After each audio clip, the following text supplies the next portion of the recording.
கிழங்கு அடை சுடுறதுக்கு 1/2 கிலோ கிழங்கு வாங்கணுங்க பாருங்கள், மரவள்ளி கிழங்கு. இதில் 1 டம்ளர் பச்சரிசி எடுத்துக்கிட்டேன், 1 டம்ளர் இதால் புழுங்கரிசி எடுத்துக்கிட்டேன். இது ரெண்டையும் கலந்து ஊற வைக்க போகிறேன்.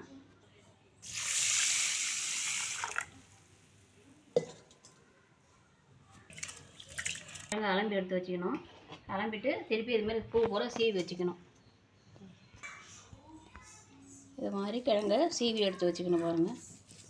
பொலன்னு இருக்குது பாருங்கள், இதுமாதிரி சீவி எடுத்து வச்சுக்கணும். இதுக்கு தேவையான அளவு ஒரு 150 கிராம் வெங்காயம் அரிஞ்சு வச்சுருக்கேன் பொடி பொடியாக, 2 பச்சை மிளகா, ஒரு துண்டு இஞ்சி அரிஞ்சு வச்சுருக்கேன் பாருங்கள். இந்த மாவில் சேர்க்குறதுக்கு அரிசியில் கட் பண்ணி இதெல்லாம் போடுவேன். இந்த அரிசியோடு சேர்த்து ஒரு 7-8 காஞ்ச மிளகா போட்டிருக்கேன். அது கூட ஒரு 7-8 பல் பூண்டு போட்டிருக்கேன் பாருங்கள். சோம்பு ஒரு ஸ்பூனு, சோம்பு ஒரு ஸ்பூனு. இது எல்லாத்தையும் கிரைண்டரில் போட்டு அரைச்சிடணும்.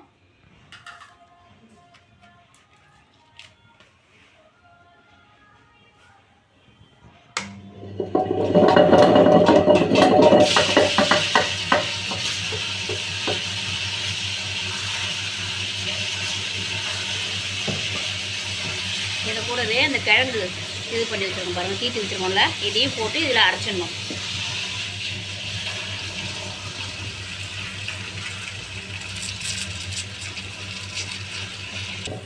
இதுக்கு தேவையான உப்பு போடுற பாருங்கள்.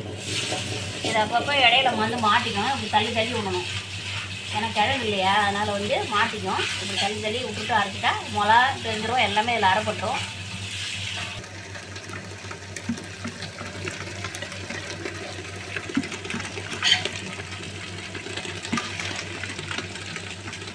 எப்படி நைஸாக இருக்குது இந்த பக்குவத்தில் எடுத்தால் போதும். மாவு நைஸாக இருக்கு பாருங்க. சில பேர் குறைன்னு எடுப்பாங்க, நான் அப்படி தான் எடுப்பேன். இந்த மாதிரி நீங்களும் ட்ரை பண்ணி பாருங்கள்.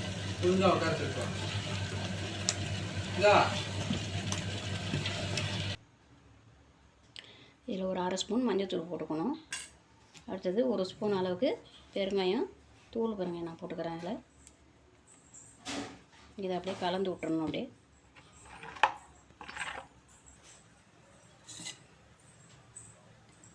கொஞ்சம் எண்ணெயை வானலில் ஊற்றிட்டு 2 ஸ்பூன் கடலைப்பருப்பு, 1 ஸ்பூன் உளுத்தம்பருப்பு போட்டு, கடலைப்பருப்பும் உளுத்தம்பருப்பும் செவந்ததும் இந்த கடுகு போட்டு தாளிச்சிடணும். இதில் அரிஞ்சு வச்ச வெங்காயம், பச்சை மிளகா, இஞ்சி எல்லாத்தையும் போட்டு நல்லா வதக்கணும். அடை மாவில் ஏற்கனவே காஞ்ச மிளகா போட்டிருக்கோம், வேணான்னா பச்சை மிளகா எடுத்துக்கலாம். காரம் அதிகமாக வேணுங்கிறவங்க பச்சை மிளகா ஆட் பண்ணிக்கலாம். நல்லா வதங்கிச்சு பாருங்கள். இதை அப்படியே எடுத்து இந்த மாவில் கொட்டிடணும்.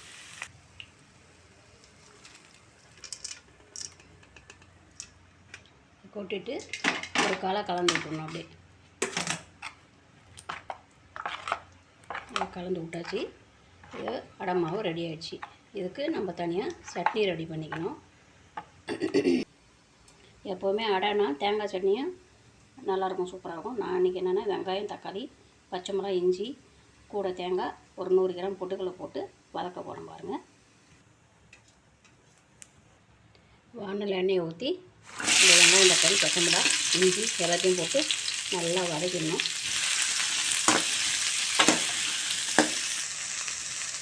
நாலு தேங்காய் பற்றி அம்மியில் நசுக்கி இதிலே போட்டு அப்படியே வதக்கிடணும். நல்லா வதக்கிட்டு எடுத்துடணும்.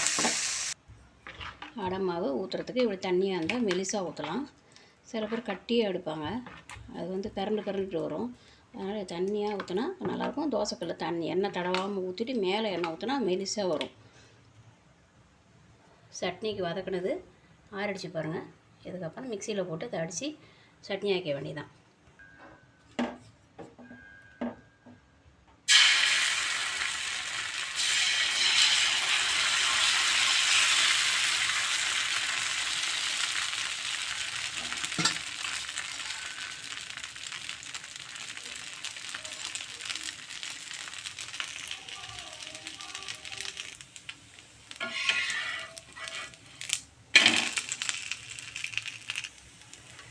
சுவையான மரவள்ளி கிழங்கு அடை ரெடி ஆகிடுச்சு பாருங்கள். நல்லா மொறுமொறுன்னு. அதுக்கு கூடவே பொட்டுக்கடலை சட்னி வச்சு தயார் பண்ணியாச்சு. நீங்களும் இதுமாரி வீட்டில் ட்ரை பண்ணி பாருங்கள். கிழங்கு இருந்ததுன்னா கிழங்கு வாங்கி கூட சமைச்சு பாருங்கள், சூப்பராக இருக்கும். ட்ரை பண்ணி பாருங்கள் வீட்டில்.